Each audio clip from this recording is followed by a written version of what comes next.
When Private Sarah Chen volunteered for the most dangerous reconnaissance mission in the Pacific Theater, her squad mates were placing bets on how many hours she'd last. After all, this was the same soldier they'd watched struggle to open a can of beans without her special vegetarian meals. What they didn't know was that their mockery had just signed the death warrant for an entire enemy battalion.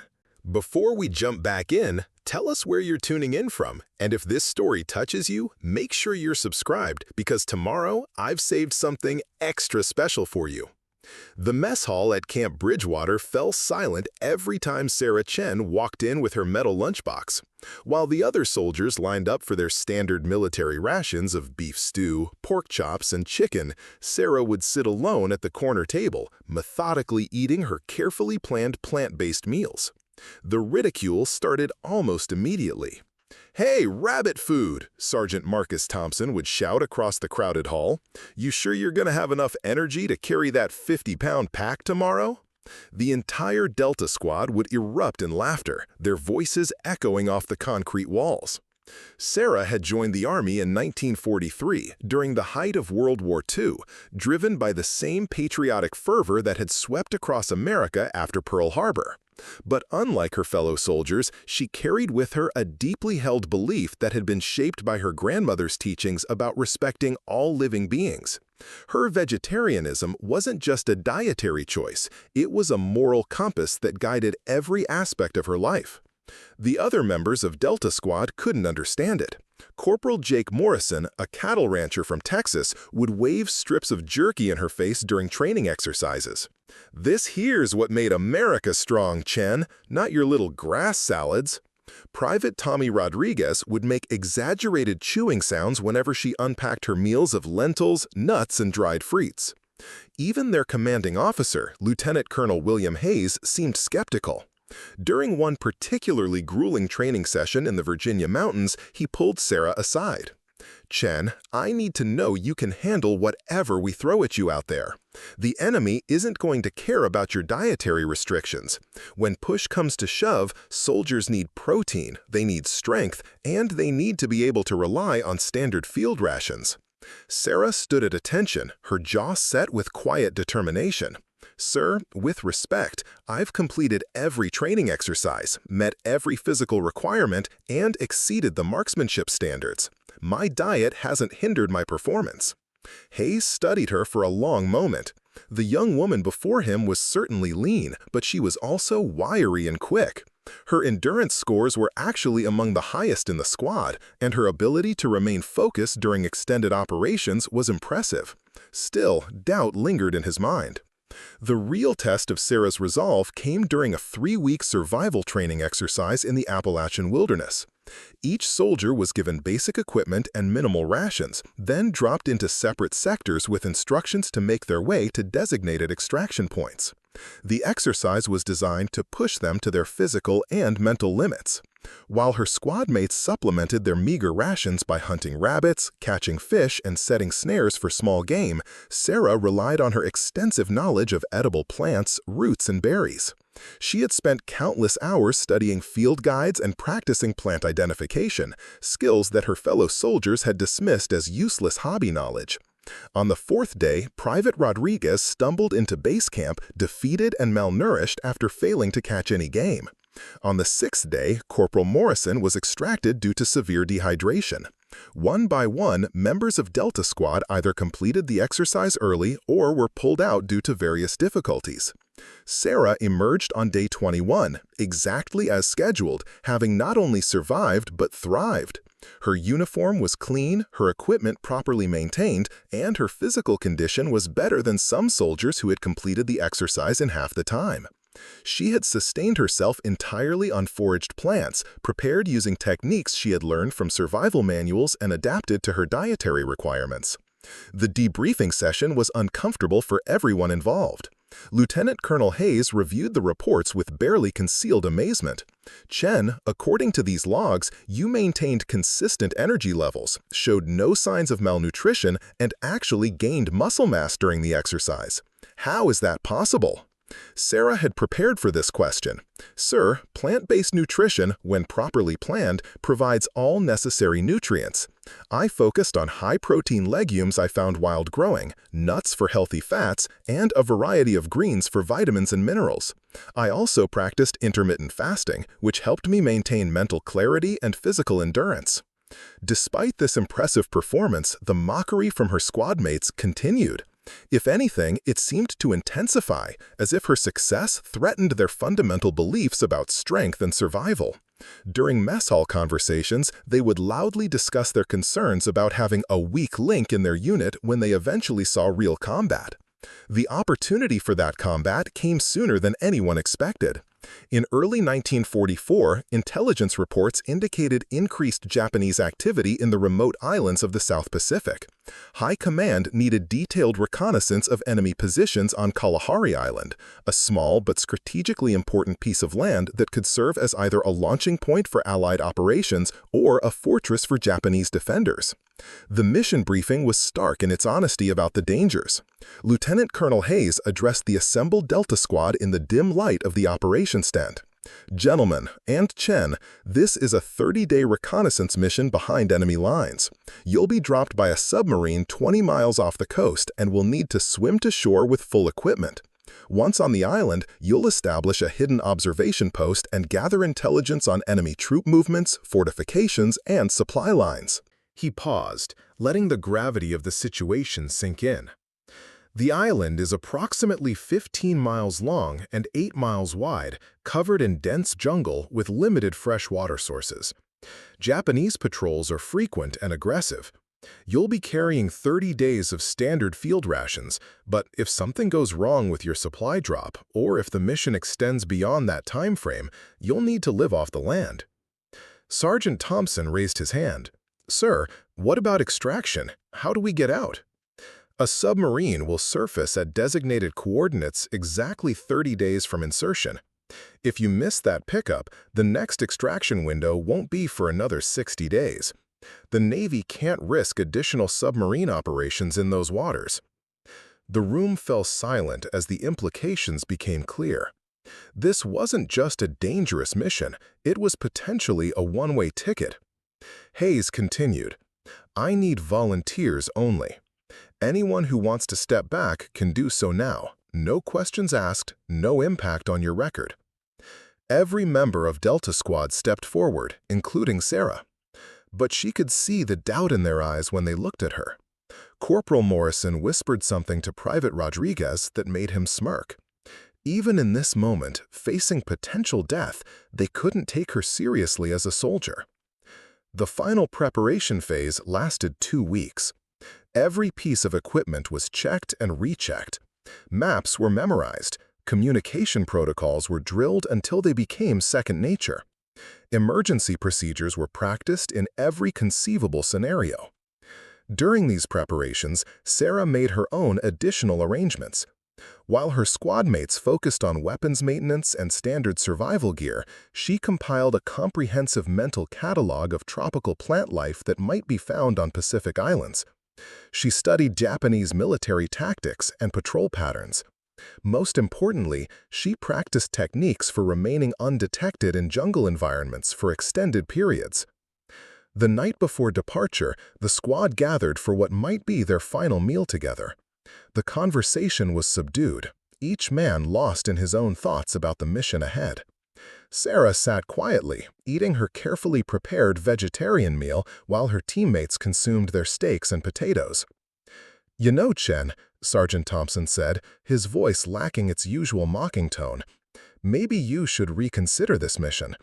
It's going to be 30 days of pure survival, and we can't afford to carry anyone who can't keep up. Sarah looked up from her meal, meeting his gaze steadily. Sergeant, I appreciate your concern, but I didn't volunteer for this mission to be carried out. I volunteered because it's my duty as a soldier and as an American. The submarine journey to the insertion point took 18 hours.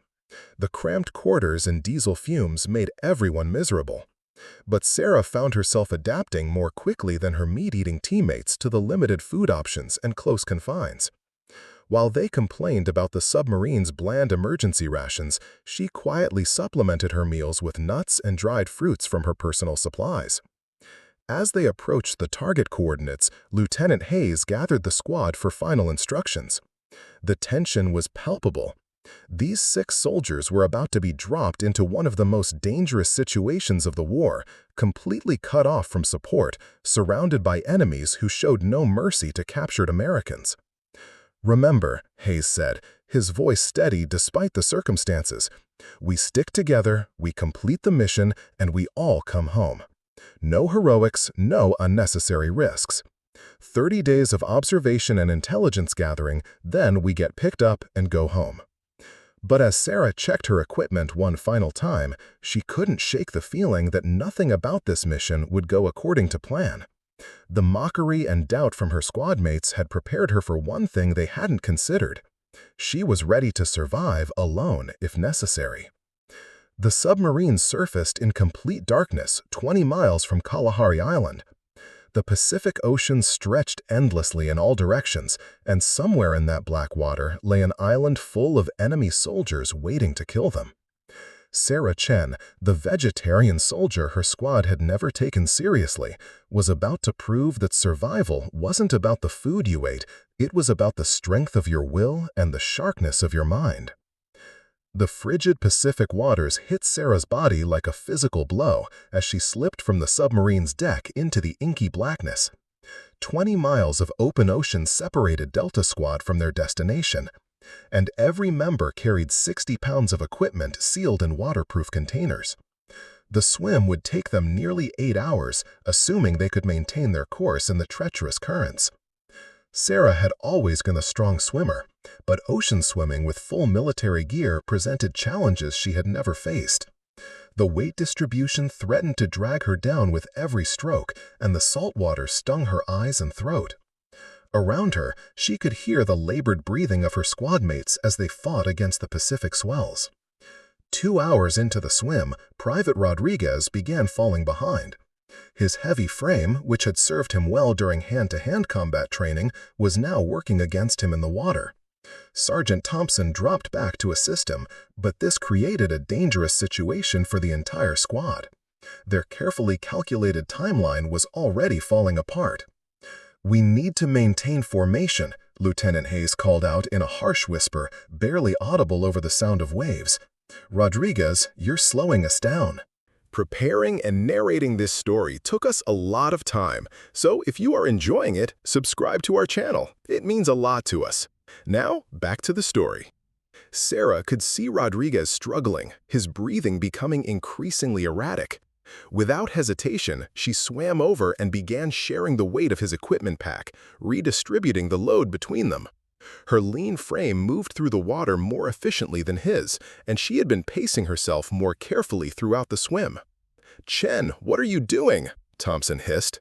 "You can barely handle your own gear." "I can handle it," Sarah replied firmly, already adjusting the straps to make Rodriguez's load more manageable. "We all get there together, or the mission fails before it starts." The gesture surprised everyone, especially Rodriguez himself. For months, he had been one of her harshest critics, often leading the mess hall ridicule about her diet and supposed weakness. Now, this soldier he had dismissed was literally keeping him afloat. As they continued toward the island, the current began working against them more severely than their intelligence had predicted. What should have been an 8-hour swim stretched into 10, then 11 hours. Exhaustion was setting in for everyone, but Sarah seemed to be managing the extended exertion better than her teammates. "How is she still going strong?" Morrison whispered to Thompson during a brief rest. "She's been helping Rodriguez for 3 hours, and she looks fresher than any of us." The answer lay in Sarah's understanding of endurance nutrition. While her squad mates had loaded up on heavy proteins before the mission, she had consumed a carefully balanced combination of complex carbohydrates and plant-based proteins that provided sustained energy release. Her body was also more efficient at utilizing oxygen, a benefit of her clean diet and cardiovascular conditioning. When they finally reached the rocky shores of Kalahari Island, dawn was already breaking on the horizon. This was not part of the plan. They were supposed to make landfall under cover of complete darkness, but now they faced the dangerous prospect of establishing their observation post in daylight with Japanese patrols potentially nearby. Lieutenant Hayes immediately called for a tactical assessment. The landing site was a narrow strip of rocky beach backed by dense jungle vegetation. Steep cliffs rose on either side, providing natural concealment but also limiting their escape routes. More concerning were the fresh boot prints in the sand. Japanese soldiers had been patrolling this exact area recently. "We need to get off this beach immediately," Hayes ordered. "Chen, take point. Your survival training makes you best qualified to find us in the jungle." This was the first time Hayes had specifically requested Sarah's expertise, and the other squad members noticed. She moved forward carefully, studying the vegetation and terrain with the methodical approach she had learned during her wilderness training. Within minutes, she had identified a narrow game trail that led up into the jungle canopy, well concealed from casual observation. The ascent into the jungle interior was treacherous. The humid air was thick with insects, and every step required careful navigation around thorny vines, unstable rocks, and hidden pitfalls.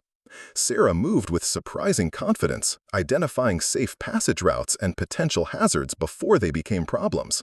"How does she know this stuff?" Rodriguez whispered to Morrison. "It's like she's been here before." The truth was that Sarah had spent countless hours studying tropical ecosystems and survival techniques, knowledge that her squadmates had dismissed as irrelevant to military service. Now, that knowledge was keeping them alive.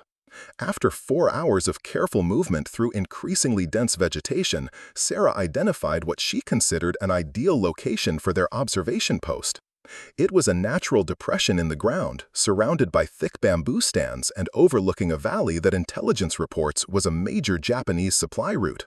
More importantly, the area contained fresh water from a small spring and was rich with edible plant life that could supplement their rations if necessary. Sarah had already identified at least a dozen species of edible leaves, roots, and fruits within a 100-yard radius of their position. The squad spent the remainder of the day establishing their concealed observation post.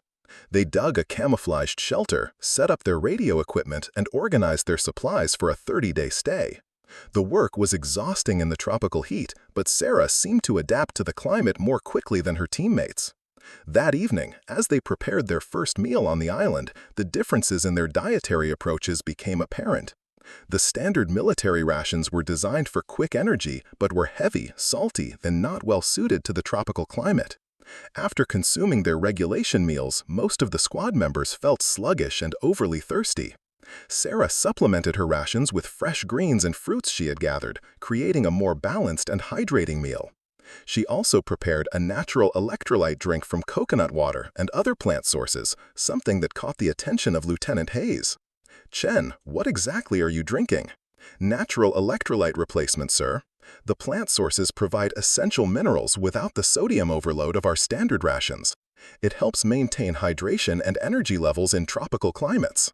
Hayes tasted the mixture and was surprised by both its palatability and its immediate refreshing effect. "Where did you learn to make this?" "Survival manuals and ethnobotany texts, sir. I studied tropical plant nutrition as part of my preparation for potential overseas deployment." For the first time, Hayes began to see Sarah's dietary knowledge not as a limitation, but as a strategic advantage. However, the other squad members remained skeptical, particularly when the first intelligence reports began coming in.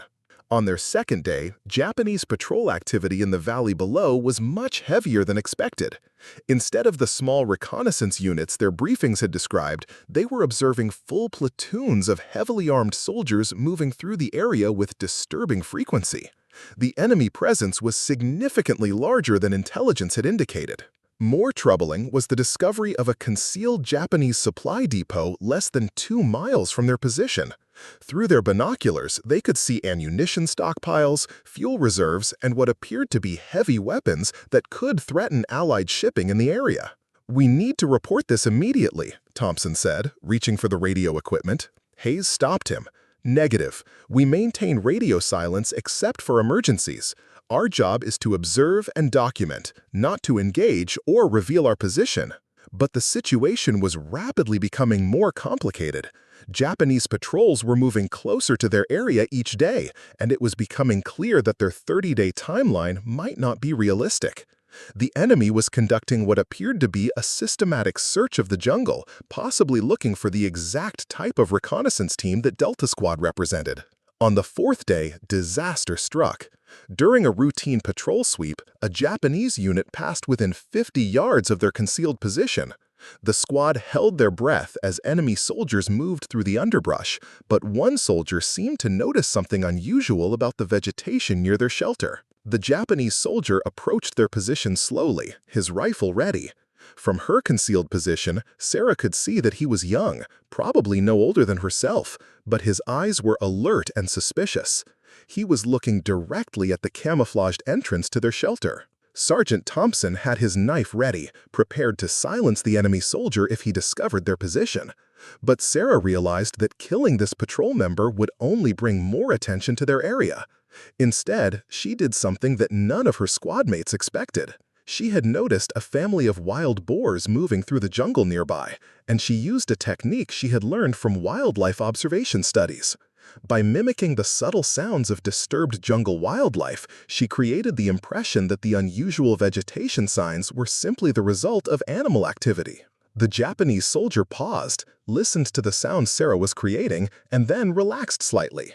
He moved away from their position, apparently satisfied that the disturbances were natural rather than human-caused. After the patrol passed, Thompson stared at Sarah with a mixture of amazement and confusion. "What the hell was that? How did you know to do that?" "Wildlife behavior studies," Sarah replied quietly. "Part of understanding plant ecosystems is understanding the animals that interact with them. I knew that wild boar activity would explain the vegetation disturbances without raising suspicion." This incident marked a turning point in how the squad viewed Sarah's knowledge and capabilities. Lieutenant Hayes began consulting with her regularly about concealment techniques and jungle navigation. Even Rodriguez, who had been most vocal in his criticism of her dietary choices, started asking questions about her plant identification skills. But their situation was becoming increasingly precarious. Japanese patrol activity continued to intensify, and their food supplies were being consumed faster than anticipated due to the stress and high activity levels required for constant vigilance. By the end of the first week, it was clear that their standard rations might not last the full 30 days. "We need to start rationing more severely," Hayes announced during their evening briefing. "Cut daily intake by 20% starting tomorrow." This was where Sarah's preparation and knowledge became crucial for the entire squad's survival.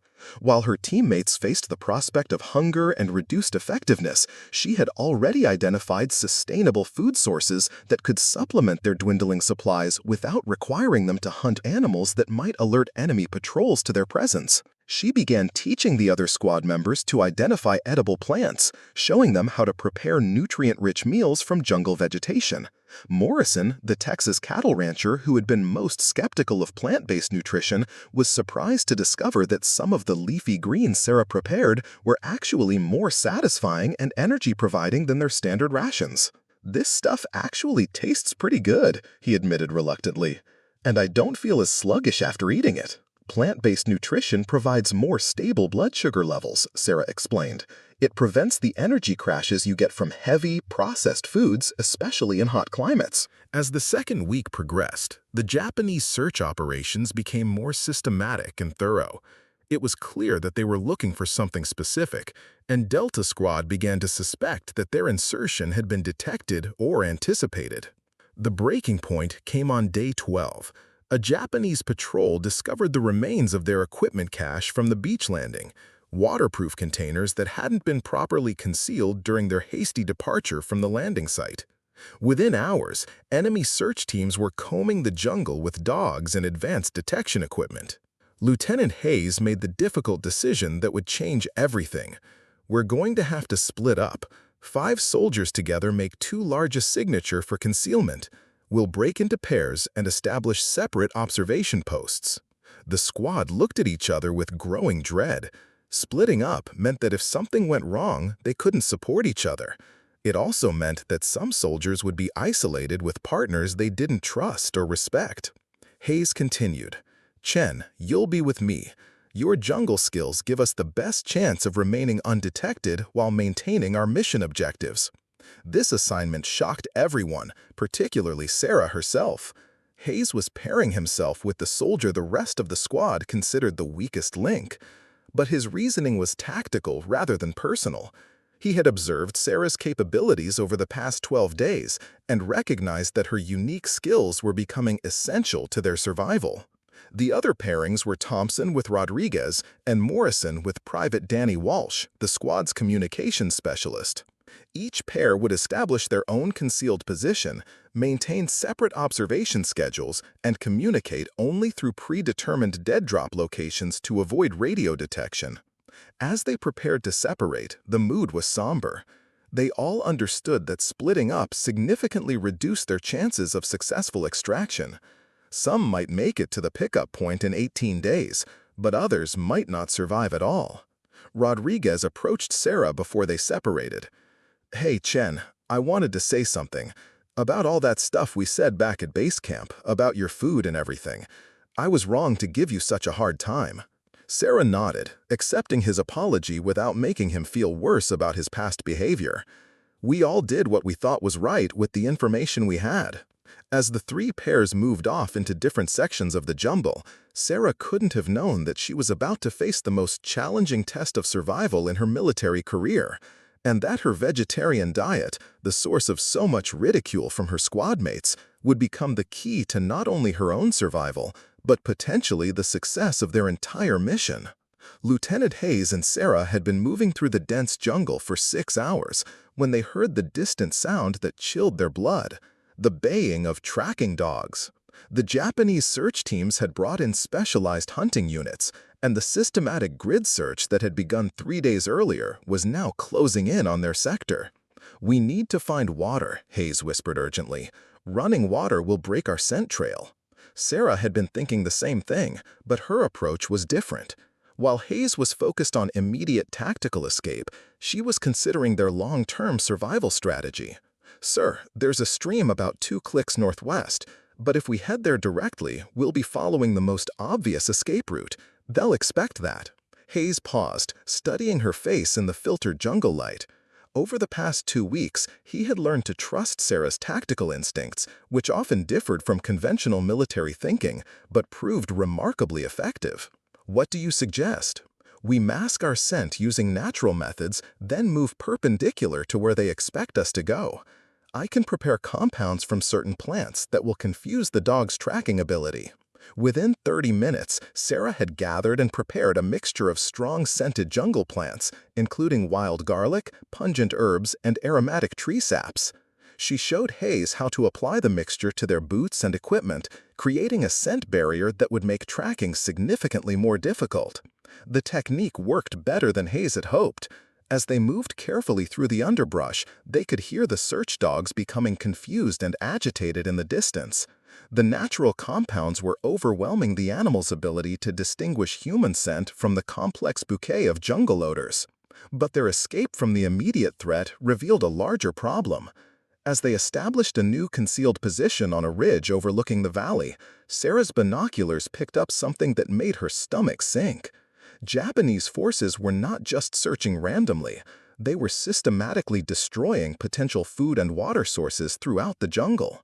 "Sir, look at grid section 7, she said, handing Hayes the binoculars.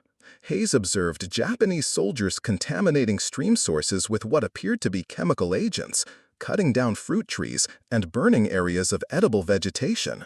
They're trying to starve out whoever they're looking for. They know we're here, and they're eliminating our ability to live off the land." This was a devastating development for any conventional military unit, but Sarah's extensive knowledge of jungle botany gave them options the enemy hadn't considered. While the Japanese were destroying obvious food sources, they were ignoring less apparent but equally nutritious plant life. "Lieutenant, they're targeting the plants that untrained personnel would recognize, fruit trees, obvious vegetables, and clear water sources. But there are dozens of other nutritional options they're not even aware of." Sarah began pointing out edible resources within 50 meters of their position, protein-rich root systems that grew deep underground, nutrient-dense bark from specific tree species, leaf varieties that provided essential vitamins and minerals, and hidden water collection points in bamboo joints and tree hollows. Over the next 3 days, Sarah's foraging skills kept them not just alive, but surprisingly well-nourished. While Hayes had been prepared for gradual starvation and weakening effectiveness, he found himself maintaining energy levels and mental clarity that exceeded his expectations. Chen, I have to ask, how extensive is your knowledge of this stuff? Because what you're doing isn't just basic survival, this is expert-level botanical science. Sarah had been waiting for this question. Sir, my grandmother was a first-generation immigrant from rural China. She taught me traditional food preparation and plant medicine from a young age. When I joined the Army, I spent every free moment studying American and tropical plant systems, adapting traditional knowledge to military survival situations. Hayes was beginning to understand that Sarah's vegetarianism wasn't just a dietary preference. It was the foundation of a comprehensive survival methodology that military training had never addressed. Her ability to identify, prepare, and combine plant nutrients was keeping them operational when conventional soldiers would have been severely compromised. But their personal survival was becoming secondary to a growing intelligence crisis. From their new observation position, they were witnessing Japanese military activity that contradicted every assumption in their mission briefing. The enemy wasn't just maintaining a defensive position on the island, they were preparing for a major offensive operation. Through careful observation over several days, Sarah and Hayes documented the movement of artillery pieces, the establishment of concealed airfield construction, and the arrival of what appeared to be specialized assault troops. The intelligence value of their observations was potentially war-changing, but they had no way to communicate with command without revealing their position. We need to get this information back to base, Hayes said after reviewing their documentation, but we're still 16 days from extraction and the other teams haven't made contact at any of the dead drop locations. This was when Sarah made a suggestion that surprised even herself. Sir, what if we don't wait for extraction? What if we find a way to get the intelligence back immediately? Hayes stared at her. Chen, we're surrounded by enemy forces on an island 20 miles from the nearest Allied position. How exactly do you propose we get this information back? Sarah had been observing Japanese patrol patterns and supply operations for days, and she had noticed something that conventional military thinking might have missed. Their supply boats come in every 4 days, small, fast vessels that could make the 20-mile run to our submarines if we could capture one. The audacity of the plan was staggering. 2 soldiers, completely cut off from support, were considering hijacking an enemy supply boat to deliver critical intelligence. It was either brilliant or suicidal, and Hayes couldn't decide which. Even if we could take a boat, neither of us speaks Japanese. We don't know their naval codes or recognition signals. Any Allied ship would sink us on sight, assuming we were the enemy. Sarah had thought about this problem as well. We don't need to reach Allied ships, we just need to get close enough to Allied patrol areas to abandon the boat and swim to rescue. My endurance swimming is strong enough to cover several miles in the open ocean. Hayes was quiet for a long time, weighing the options. Stay hidden for 16 more days and hope for successful extraction, or attempt an immediate escape that could deliver vital intelligence but had a very low probability of success. The decision was made for them on day 18 of their mission. Japanese search teams discovered the concealed position that Thompson and Rodriguez had been using. Through their binoculars, Hayes and Sarah watched in horror as their squad mates were captured after a brief firefight. Even worse, under interrogation, Thompson or Rodriguez had apparently revealed that additional American forces were operating on the island. Japanese search operations immediately intensified, with 3 times as many troops deployed in systematic sweeps of the remaining jungle areas. Sir, they know we're here, and now they know roughly how many of us there are. Our concealment advantage is gone. Hayes nodded grimly. Morrison and Walsh are probably compromised too, even if they haven't been captured yet. We're on our own. That night, they implemented Sarah's boat capture plan. She had identified a small Japanese supply vessel that made regular runs to the island's hidden harbor. The boat typically arrived just after midnight with a crew of 3, unloaded supplies for about an hour, then departed before dawn. Sarah's approach to the boat capture utilized techniques that no military manual had ever taught. Instead of direct assault, she used her knowledge of natural sedatives derived from jungle plants. While Hayes created a distraction by simulating engine trouble with their radio equipment, Sarah introduced concentrated plant extracts into the crew's water supply. Within 20 minutes, the Japanese sailors were unconscious from naturally occurring compounds that Sarah had extracted and concentrated using improvised chemistry techniques. They secured the boat, the supplies, and most importantly, obtained Japanese naval charts and recognition codes.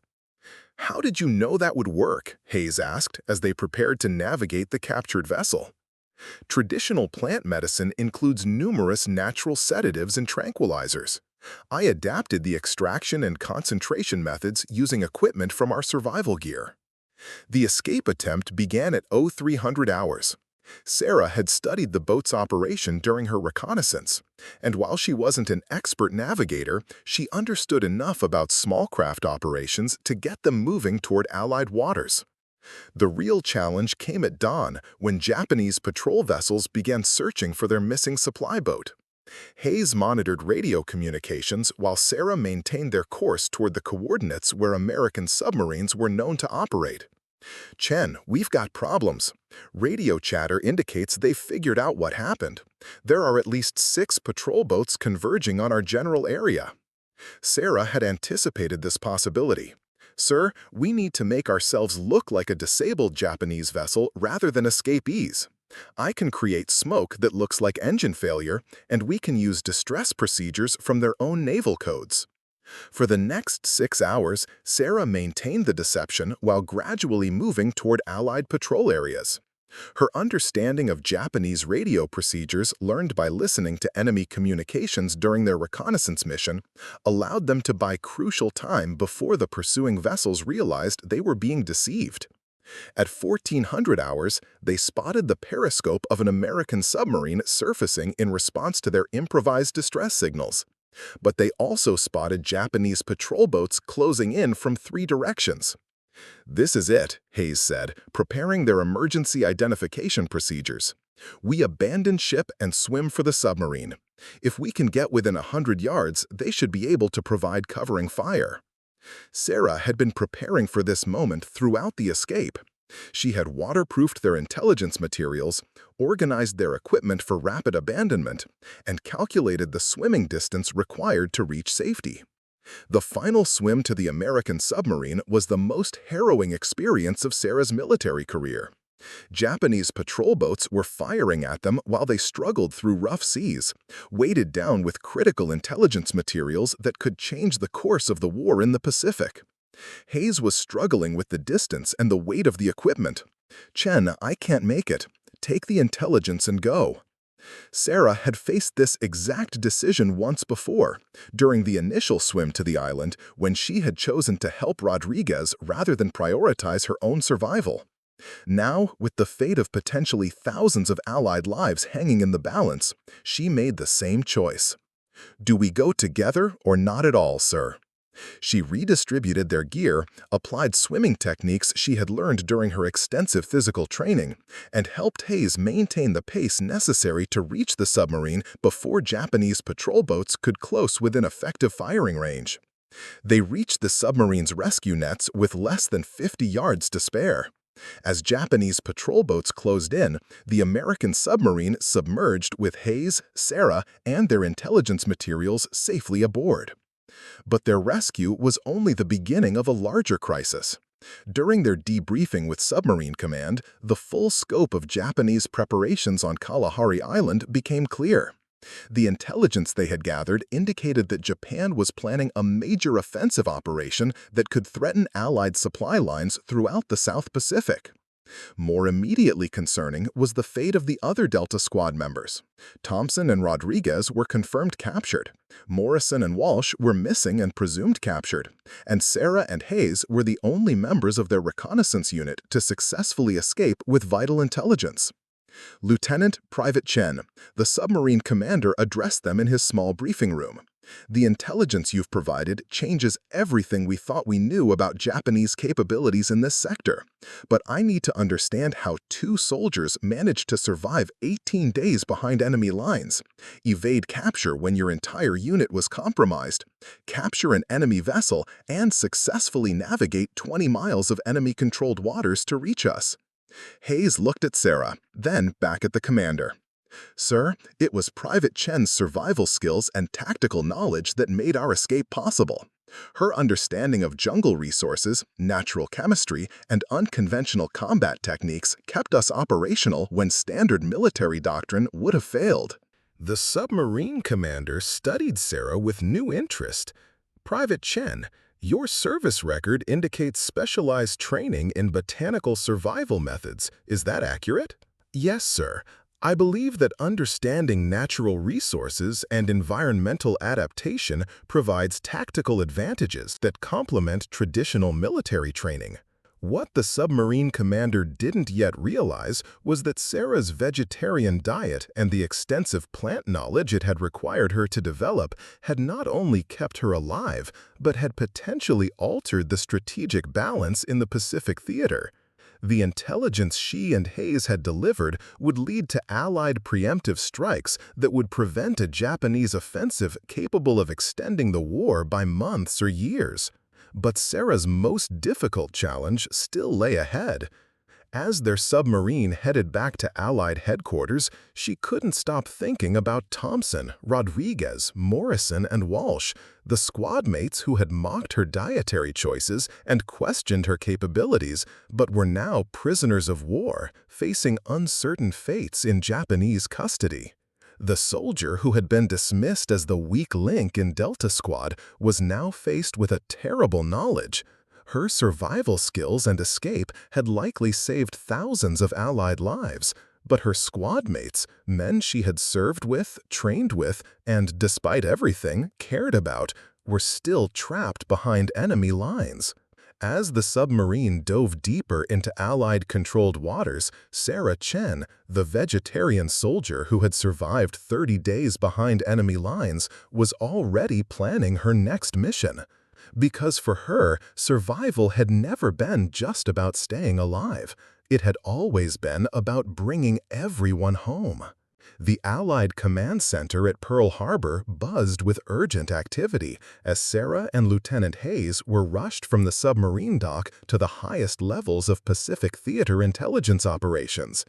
Admiral Chester Beaumont himself was waiting in the secure briefing room, surrounded by maps, communication equipment, and a team of senior officers who had been pulled from sleep to analyze the intelligence Delta Squad had delivered. Private Chen, Lieutenant Hayes, Admiral Beaumont began without preamble, "Your intelligence indicates that Japan is preparing to launch Operation Tsunami within 72 hours. This offensive could cripple our supply lines to Australia and New Zealand. We need every detail you observed, no matter how insignificant it might seem." Sarah had prepared for this moment during the submarine journey. While Hayes provided tactical assessments of Japanese troop movements and fortifications, she contributed detailed observations about logistics, supply schedules, and operational patterns that her plant-gathering activities had allowed her to monitor undetected. "Sir, during foraging operations, I observed Japanese supply convoys following specific timing patterns that suggest coordination with larger fleet movements. They were stockpiling fuel and ammunition at rates far exceeding defensive requirements." Admiral Beaumont leaned forward. "You were gathering food while conducting intelligence surveillance? How is that possible without detection?" Hayes interjected. "Sir, Private Chen's botanical knowledge allowed her to remain concealed in areas where conventional reconnaissance would have been impossible. She could sustain herself using resources that kept her operational near enemy positions for extended periods." The implications of Sarah's survival methodology were beginning to resonate with senior command. Traditional reconnaissance required soldiers to carry supplies that limited their operational range and duration. Sarah had essentially eliminated those limitations through her understanding of environmental resources. "Private Chen," the admiral continued, I'm told that you and Lieutenant Hayes escaped enemy territory by capturing a Japanese supply vessel. Walk me through that operation." Sarah described the plant-based sedatives she had used, the natural chemistry techniques she had employed, and the environmental knowledge that had made the capture possible. The senior officers exchanged glances that indicated they were witnessing something unprecedented in military operations. Colonel Patricia Stevens, the theater's chief intelligence analyst, asked the question that was on everyone's mind. "Private, how extensive is this knowledge? Could these techniques be taught to other personnel?" "Ma'am, the botanical knowledge requires years of study and practice, but the basic principles of environmental adaptation and natural resource utilization could be integrated into survival training programs." What Sarah didn't mention was that her success had depended not just on technical knowledge, but on a fundamentally different relationship with the natural environment. Her vegetarian philosophy had taught her to observe rather than exploit, to understand ecological relationships rather than simply extract resources. Admiral Beaumont made a decision that surprised everyone in the room. "Private Chen, I'm promoting you to sergeant and assigning you to a new special operations unit. We're going to need your unique capabilities for the preemptive strikes against Japanese positions." Hayes looked shocked. "Sir, with respect, Sergeant Chen just completed 30 days behind enemy lines. Shouldn't she be rotated back to non-combat duties?" "Lieutenant, based on the intelligence she provided, we have a narrow window to prevent a Japanese offensive that could extend this war by years.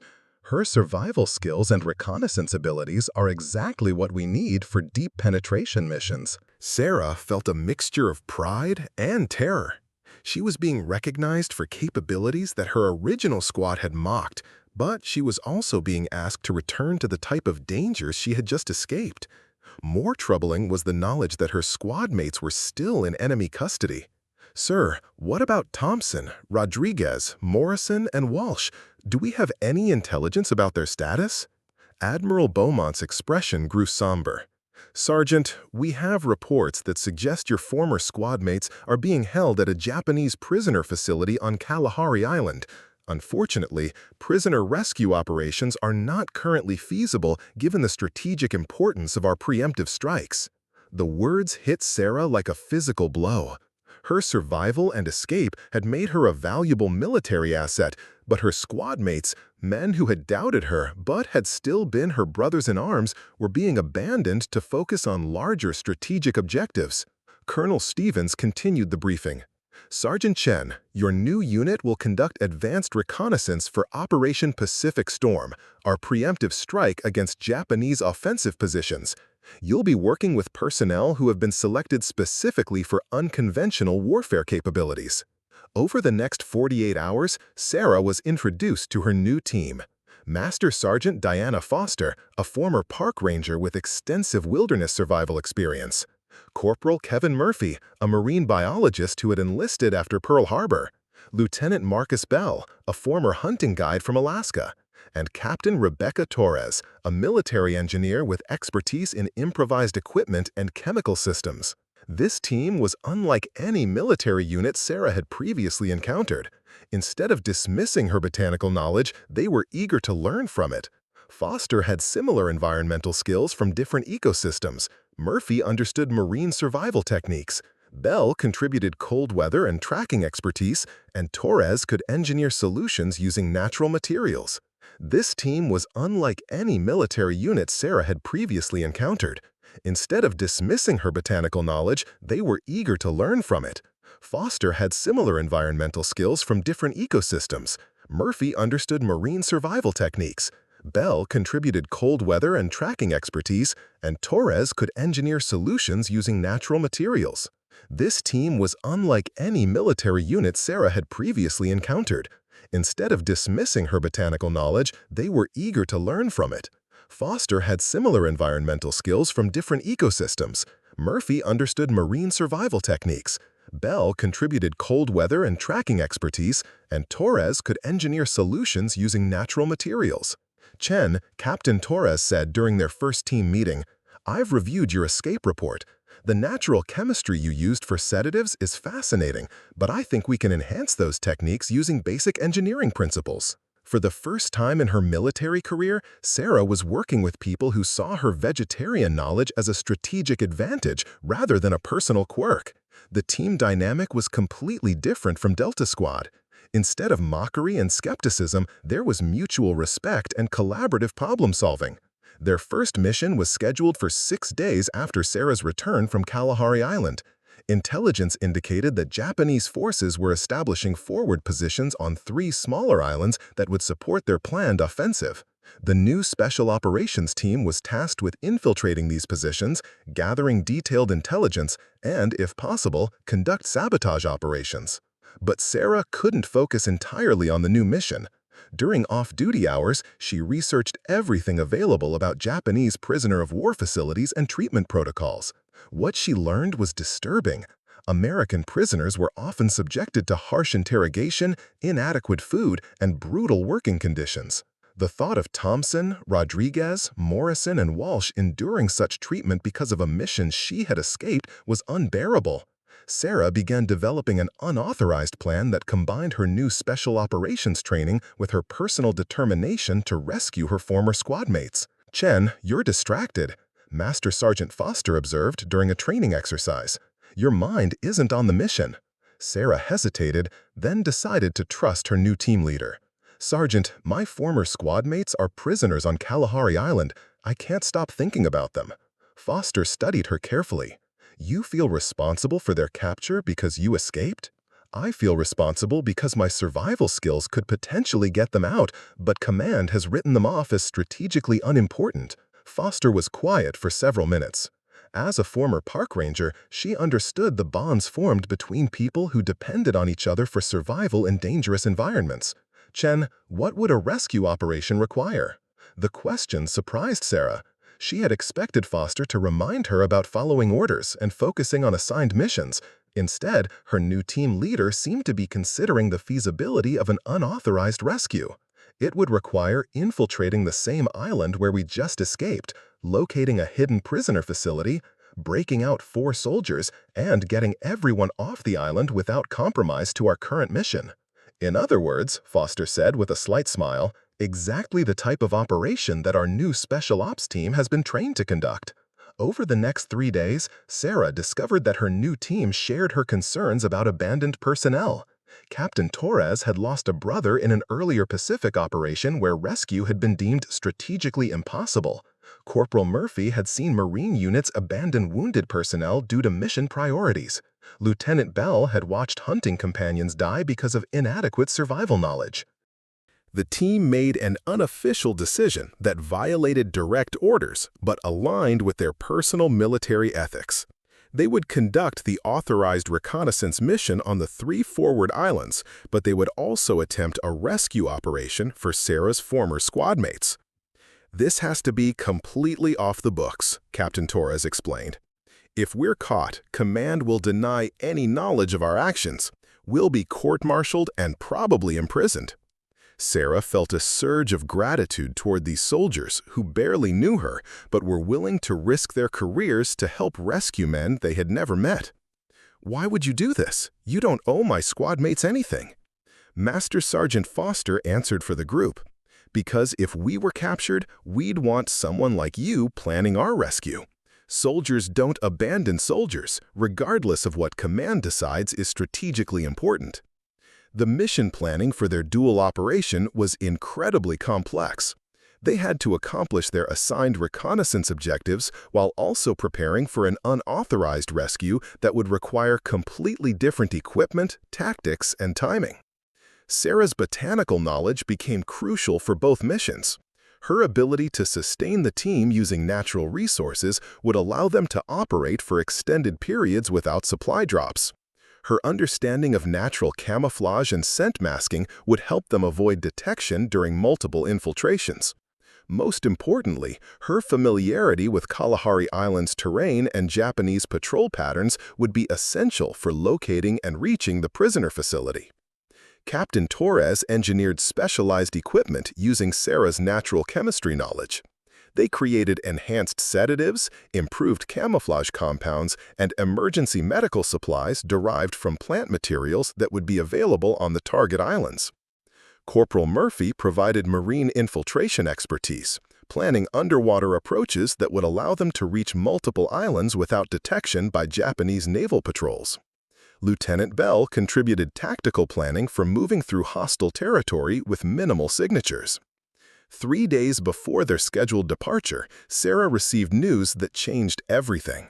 Intelligence reports indicated that Japanese forces were preparing to transport prisoners from Kalahari Island to mainland facilities in Japan.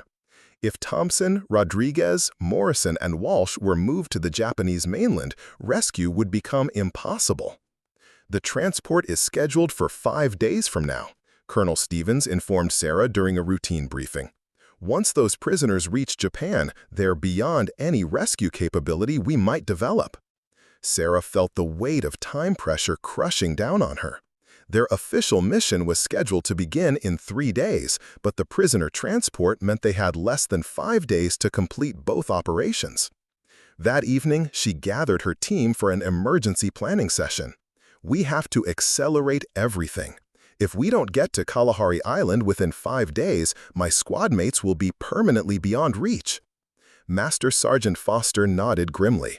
Then we modify the mission timeline. We hit Kalahari Island first, conduct the rescue, then proceed to the other reconnaissance targets. Captain Torres pointed out the obvious problem.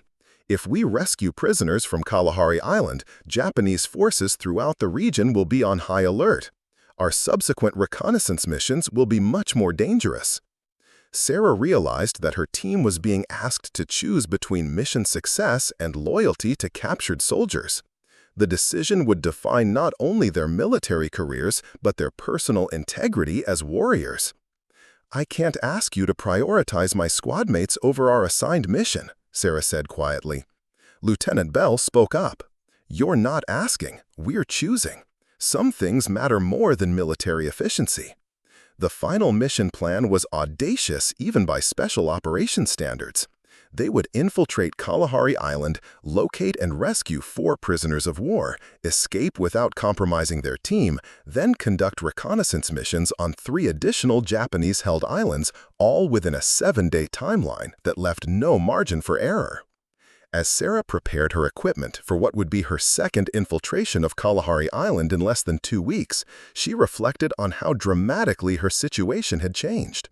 She was no longer the mocked vegetarian soldier trying to prove herself to a skeptical squad. She was now a decorated sergeant leading a rescue mission for the same men who had once questioned her capabilities.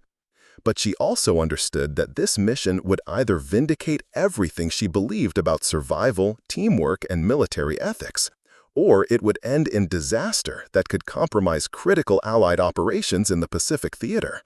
The stakes had never been higher, and Sarah Chen, the vegetarian soldier who had survived 30 days behind enemy lines, was about to discover whether her survival skills could save not just herself, but the men who had once mocked the very knowledge that might now be their only hope of freedom. The pre-dawn waters off Kalahari Island were rougher than Sarah remembered from her first infiltration 3 weeks earlier. This time, however, she wasn't struggling alone with Delta Squad skepticism and doubt. Master Sergeant Foster moved through the dark Pacific swells with the fluid efficiency of someone who had spent years navigating wilderness waterways, while Corporal Murphy's marine biology background made him as comfortable in the ocean as on land. Captain Torres had engineered their approach using lessons learned from Sarah's previous escape. Instead of the grueling 20-mile swim that had nearly broken Delta Squad, they were using captured Japanese equipment, a small patrol boat that Murphy had modified to run silent and leave minimal wake signature. Thermal imaging shows Japanese patrol schedules have changed since your last visit, Lieutenant Bell whispered, studying reconnaissance data through night vision equipment. They've tripled coastal security, but they're focusing on preventing escape rather than infiltration. Sarah felt a grim satisfaction at this intelligence. The Japanese response to her and Hayes' escape was creating blind spots that her new team could exploit. They're expecting desperate soldiers trying to get off the island, not a deliberate insertion of fresh personnel. The landing site Sarah selected was 2 miles north of where Delta Squad had originally come ashore. Intelligence from her previous mission indicated this area had fewer patrols, but required navigating through treacherous coral formations that could destroy their boat or seriously injure team members. "Chen, you're certain about this approach?" Foster asked as they maneuvered between razor-sharp coral heads in complete darkness. "Sergeant, the coral is dangerous, but it's also why the Japanese don't patrol this sector heavily. They assume it's impassable for military operations." Murphy, who understood marine ecosystems, was reading the water patterns and coral formations like a roadmap. She's right. This is a natural barrier that provides concealment, but it requires specific knowledge to navigate safely. The successful landing marked the beginning of the most complex military operation Sarah had ever participated in. Unlike her previous mission with Delta Squad, this infiltration had multiple objectives that required precise timing and coordination. First, they had to locate the Japanese prisoner facility without triggering security responses that would compromise the rescue. Second, they needed to extract 4 weakened and possibly injured American soldiers without alerting Japanese forces to their presence. Third, they had to accomplish this while maintaining operational security for their subsequent reconnaissance missions on other islands. Sarah's familiarity with the island's terrain was crucial, but the Japanese had significantly altered their security posture since her escape. Guard rotations were more frequent, patrol routes were more random, and they had installed additional detection equipment at key locations.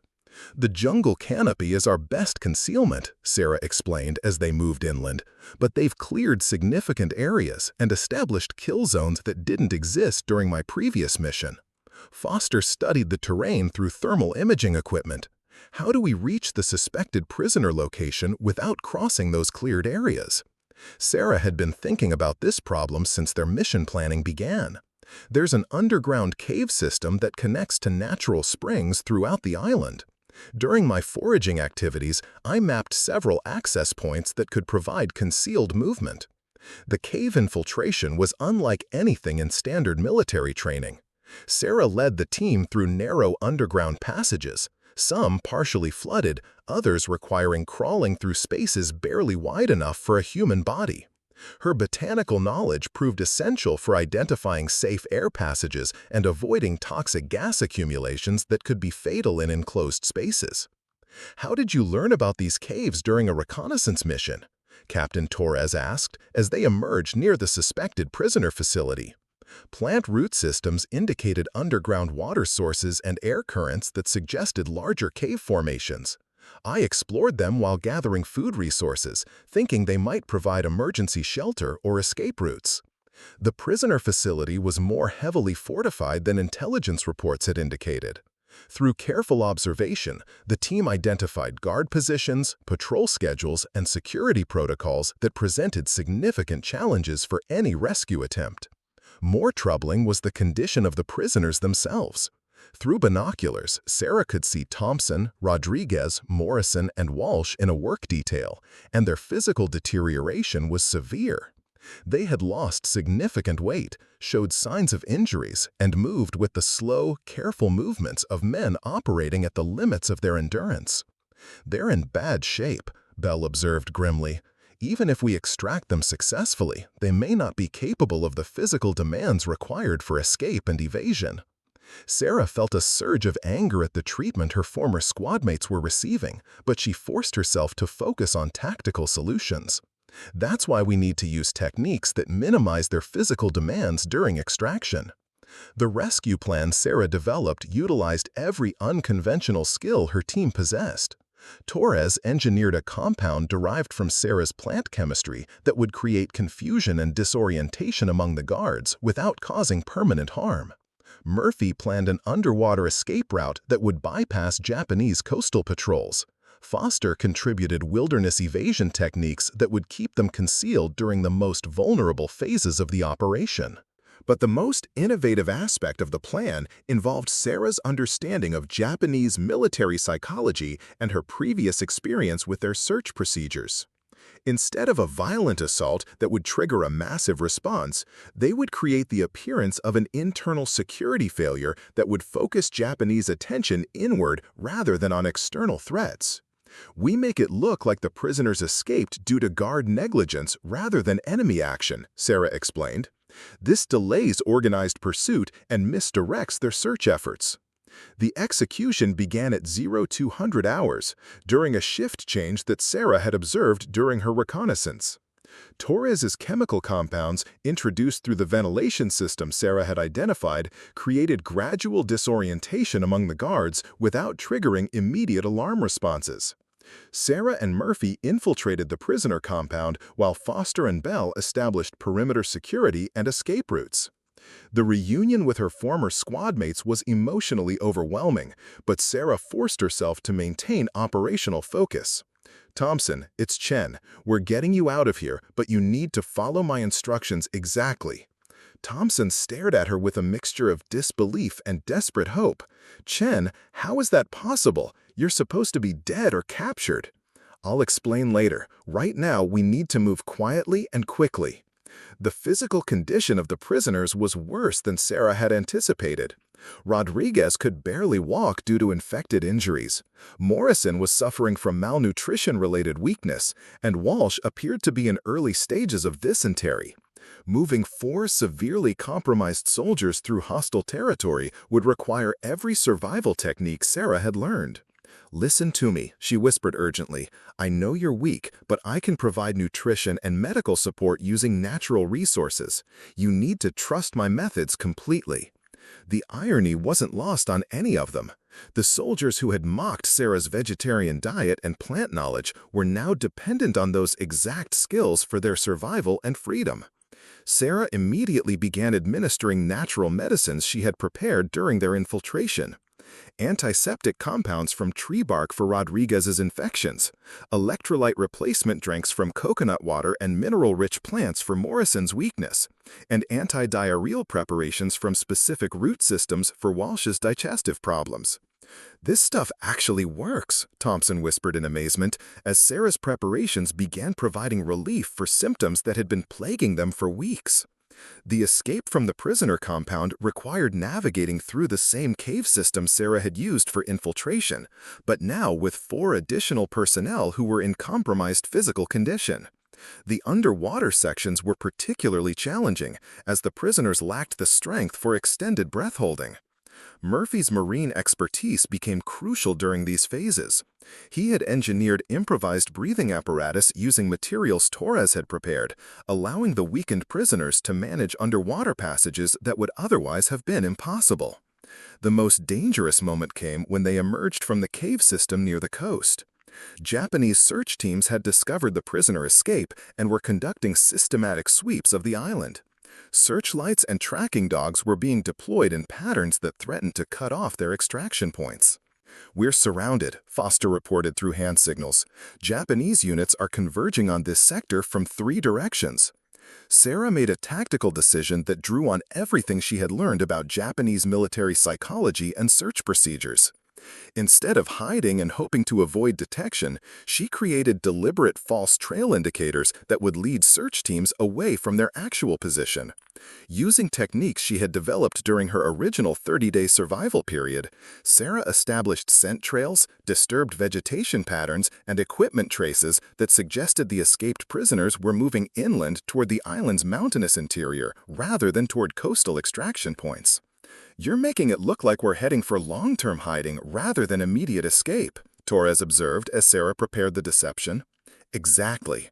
They'll deploy resources for an extended search operation rather than focusing on coastal security." The deception worked better than Sarah had hoped.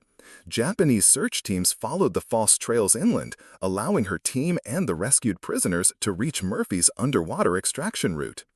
But the swim to their hidden patrol boat presented new challenges. The rescued prisoners' weakened condition made extended ocean swimming extremely dangerous, and Japanese coastal patrols were beginning to extend their search perimeter into nearby waters.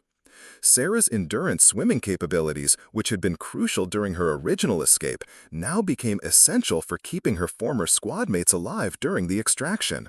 She rotated between Thompson, Rodriguez, Morrison, and Walsh, providing physical support and natural energy supplements that maintained their strength during the grueling swim. "I don't understand how you're doing this," Rodriguez gasped during a brief rest period. "We're all barely surviving, but you seem stronger than when we started." Sarah had been anticipating this question. Plant-based nutrition provides sustained energy release rather than quick bursts followed by crashes. My diet has conditioned my body for extended endurance activities. The successful extraction to their patrol boat marked the completion of the rescue phase, but Sarah's mission was far from over. They still had reconnaissance objectives on 3 additional islands, and the rescue operation had compromised their operational security in ways that would make subsequent missions significantly more dangerous. As they navigated away from Kalahari Island with 4 rescued prisoners aboard, Master Sergeant Foster addressed the team's next challenge. "Japanese forces throughout the region will be on high alert now. Our reconnaissance missions just became exponentially more difficult." Sarah looked at her former squad mates, who were receiving medical attention and nutrition from her team's natural supplies. Thompson, Rodriguez, Morrison, and Walsh were alive and free, but their rescue had potentially compromised critical intelligence operations that could affect the outcome of the Pacific War. "We'll adapt our tactics for the increased threat level," Sarah replied. "The same survival skills that kept me alive for 30 days and enabled this rescue will allow us to complete our reconnaissance objectives." But privately, Sarah understood that the most challenging phase of their mission was just beginning. They now had to conduct 3 separate intelligence-gathering operations while evading Japanese forces that were actively searching for them, all while supporting 4 rescued prisoners who were in no condition for extended combat operations. Captain Torres voiced what everyone was thinking.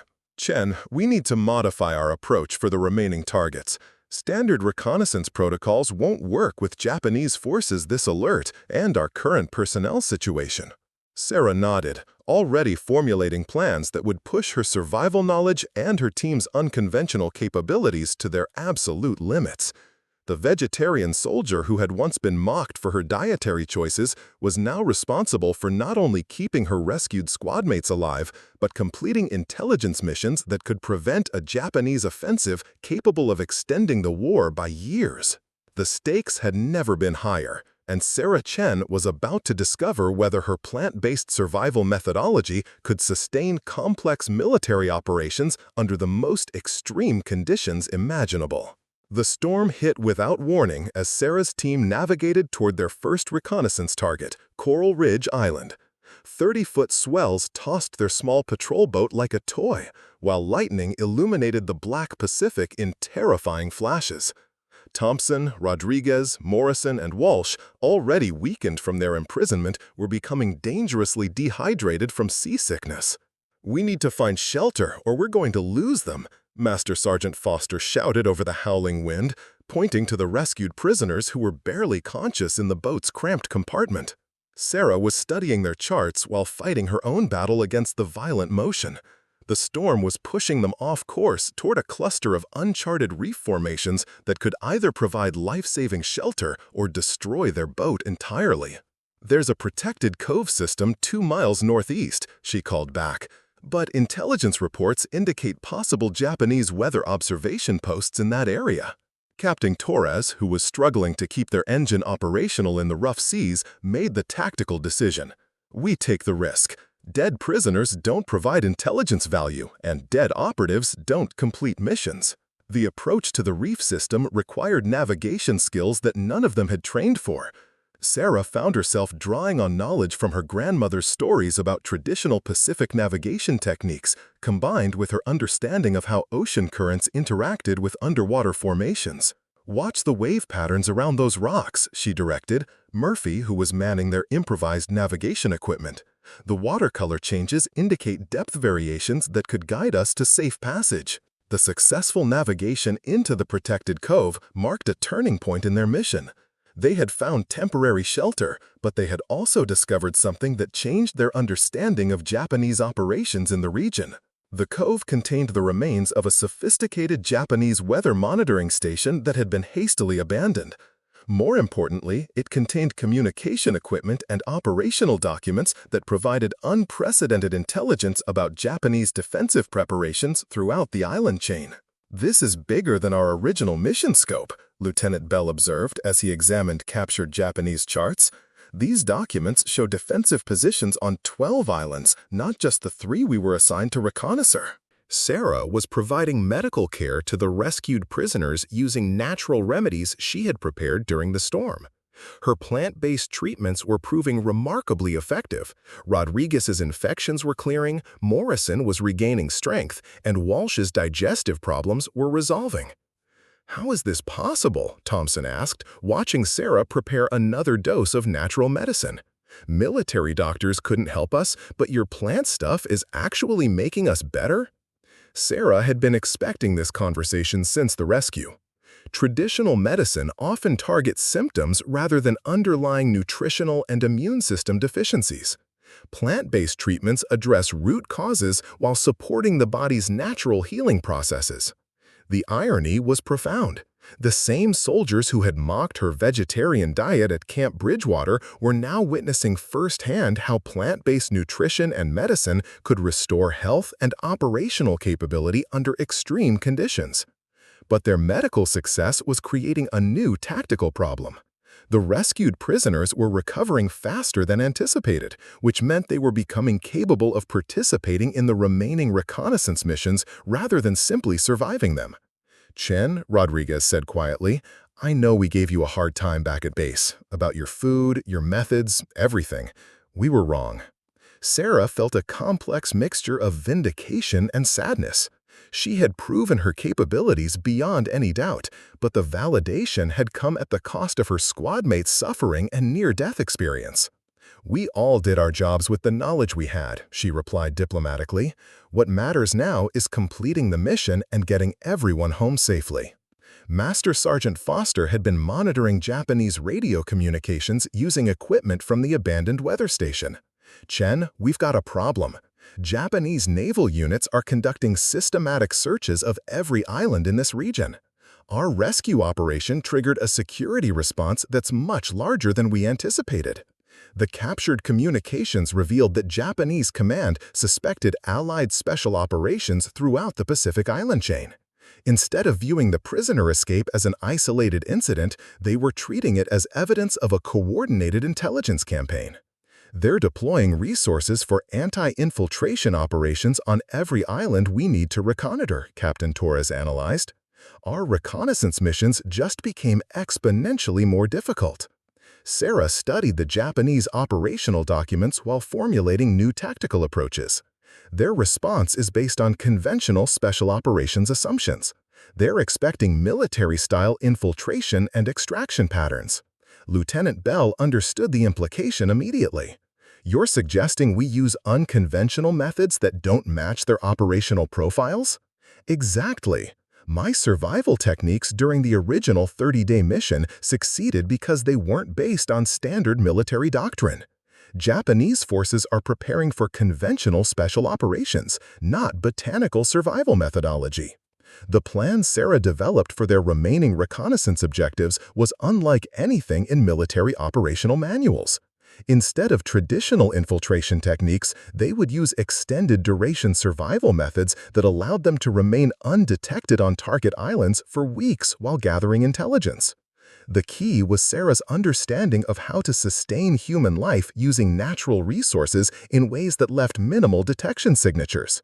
While Japanese forces searched for military equipment caches and communication installations, Sarah's team would be living entirely off indigenous plant life and natural shelter. "We become part of the ecosystem rather than invaders in it," Sarah explained. "Japanese search teams will be looking for evidence of military presence, not signs of someone who has learned to live sustainably within the natural environment." The first test of this methodology came at Coral Ridge Island, their primary reconnaissance target. Intelligence indicated that Japanese forces were constructing advanced radar installations that could threaten Allied air operations throughout the region. Traditional military reconnaissance would involve rapid insertion, limited duration observation, and quick extraction. Sarah's approach required her team to establish a long-term presence that could document construction progress, operational procedures, and personnel rotations over extended periods.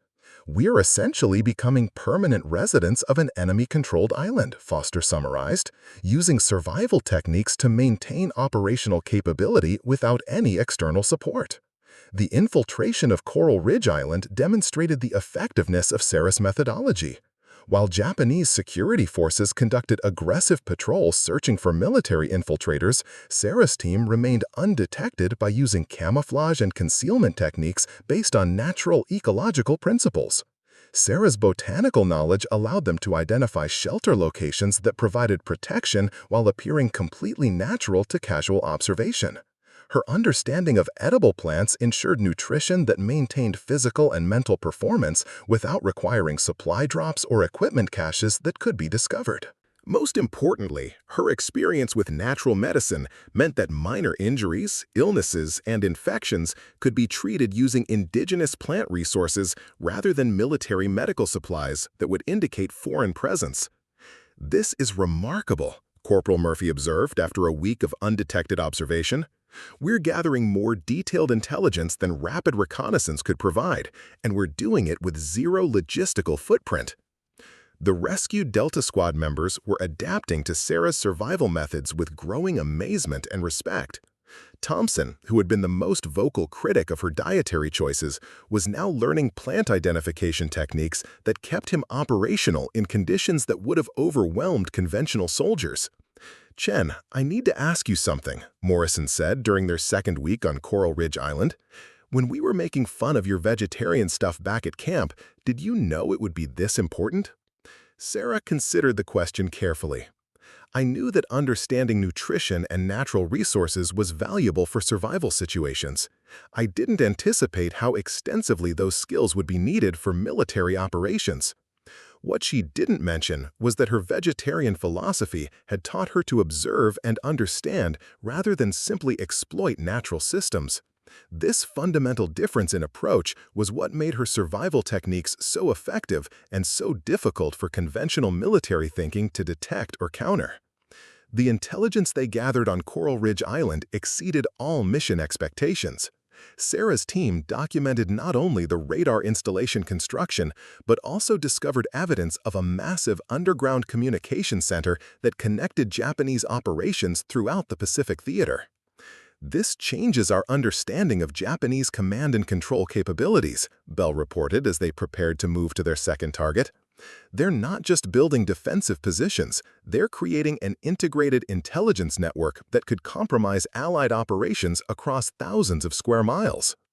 But their success was creating new challenges. The intelligence they were gathering was so valuable that it exceeded the mission parameters they had been given.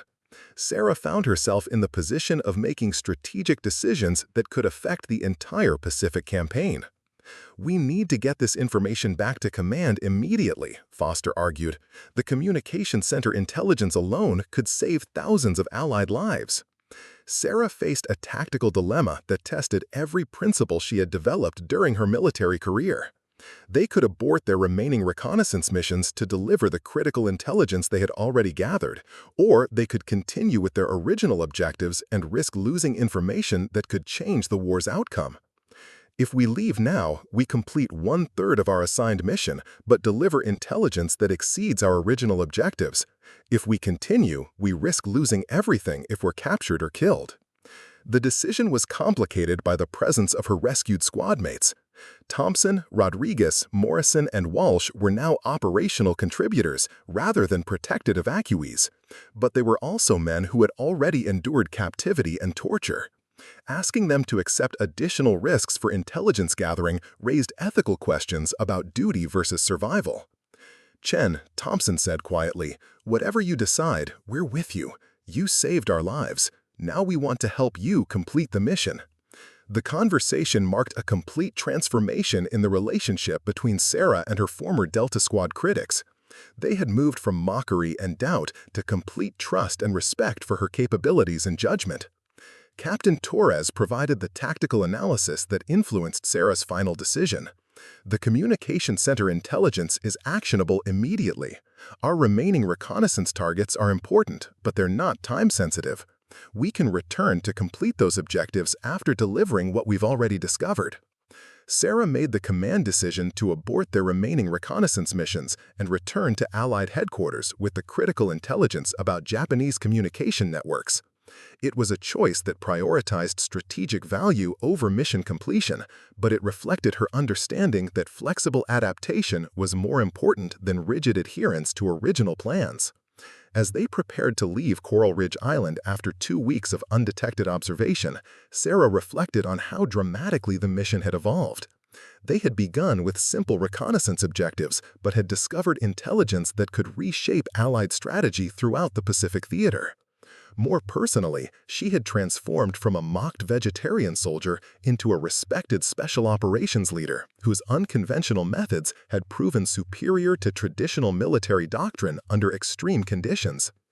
Chen, Master Sergeant Foster said as they prepared their extraction, "What you've accomplished here isn't just successful completion of a difficult mission. You've demonstrated an entirely new approach to military operations that could change how we conduct intelligence gathering in hostile environments." But Sarah understood that their most dangerous challenge still lay ahead. They had to transport 4 rescued prisoners and critical intelligence across hundreds of miles of enemy-controlled waters, while Japanese forces throughout the region remained on high alert for exactly the type of operation they represented.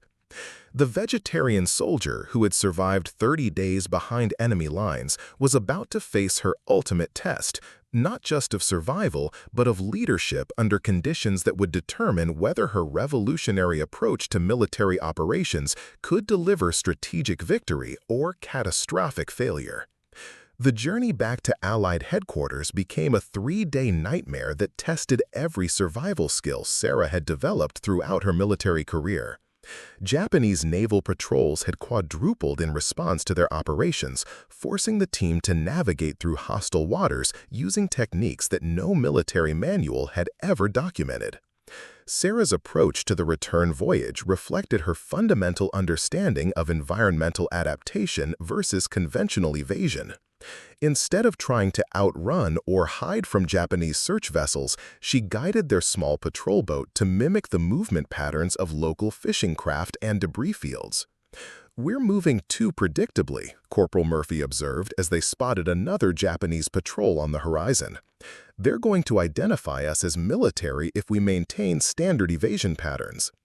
Sarah had been studying ocean current charts and weather data throughout their extraction. "We're not going to evade them, we're going to blend with natural maritime traffic until we're indistinguishable from civilian or commercial vessels." The technique worked by exploiting Japanese patrol expectations. Search teams were looking for military vessels attempting to avoid detection, not small craft that appeared to be conducting routine fishing or transportation activities in accordance with local maritime patterns. But the real test came when their engine began failing due to storm damage and extended operation beyond design specifications. Traditional military protocol would call for emergency radio contact with Allied forces, potentially compromising their intelligence and revealing their position to enemy monitoring stations. Sarah made a decision that drew on everything she had learned about sustainable resource management. Instead of relying on mechanical systems that could fail, she began using natural navigation and propulsion techniques that could maintain their progress toward Allied waters. "Chen, what are you doing?" Thompson asked as Sarah deployed improvised sailing equipment constructed from materials available on their boat. "Wind and current propulsion using traditional Pacific navigation methods. It's slower than engine power, but it's silent, sustainable, and doesn't require fuel or mechanical components that can fail." The transition from powered vessel to wind-driven craft required seamanship skills that none of them had trained for, but Sarah's understanding of natural systems allowed her to adapt quickly. Her approach treated her boat as part of the ocean ecosystem rather than a machine imposed upon it.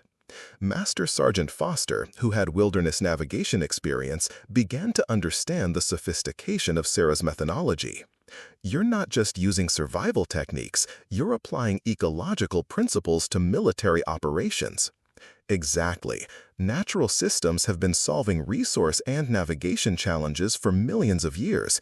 Military technology tries to override those systems instead of working with them. The rescued Delta Squad members, who had now spent weeks observing Sarah's methods under extreme conditions, were beginning to grasp the fundamental difference between her approach and conventional military training. Rodriguez, whose infected wounds had healed completely using Sarah's plant-based treatments, voiced what they were all thinking. When we get back, everything about survival training is going to have to change. What Chen knows isn't just useful, it's revolutionary. The final approach to Allied waters presented the mission's most dangerous moment. Japanese patrol activity was concentrated along the boundary between enemy and Allied-controlled areas, with multiple naval units specifically tasked with intercepting escaped prisoners and intelligence operatives. Sarah's solution involved a technique that none of her team members had ever encountered.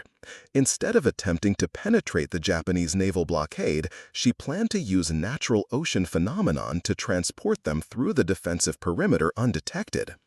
There's a convergence zone where different current systems meet about 15 miles from the Allied patrol area, she explained, studying oceanographic data. The turbulence creates radar shadows and visual distortion that could conceal our passage. Captain Torres, who had engineered solutions throughout their mission, was impressed by the complexity of Sarah's environmental analysis. You're using the ocean itself as camouflage rather than relying on artificial concealment methods. The execution required precise timing and complete trust in Sarah's understanding of marine systems.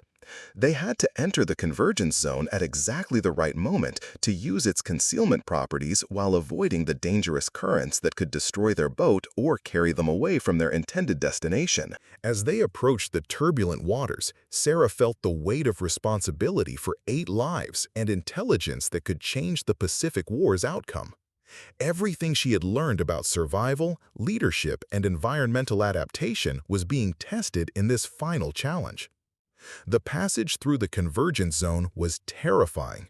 Conflicting currents created wave patterns that seemed to defy physics, while the turbulence generated acoustic effects that masked their engine noise from Japanese patrol vessels less than 2 miles away.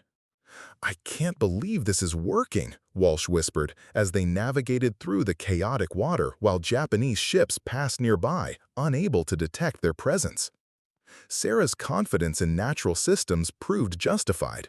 The convergence zone provided concealment that allowed them to cross into Allied-controlled waters without detection, completing their extraction while preserving the security of their intelligence findings. The reunion with Allied forces at Pearl Harbor was emotionally overwhelming, but Sarah forced herself to focus on the immediate intelligence briefing requirements.